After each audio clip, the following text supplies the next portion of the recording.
খেলে তার আগে তোমার একটা প্রশ্নের উত্তর দাও। জি বলেন। বিয়ে বাড়িতে গেট ধরা প্রথম কোথায় চালু হয়েছিল? পারো না তাই তো? বিয়ে বাড়িতে গেট ধরা প্রথম চালু হয়েছিল উগান্ডাতে।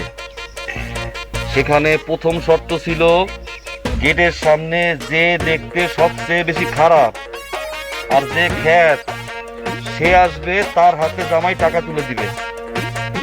এখন তোমরা খ্যাত আর দেখতে খারাপ কেটা সামনে আও, টাকা দেই। তুই যা। না আমি যাবো না, তুই যা।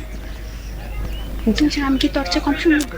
শাড়ি আও আবার না, তুমি শাড়ি তুমি আবার না, ওরা কেউ হইবে না।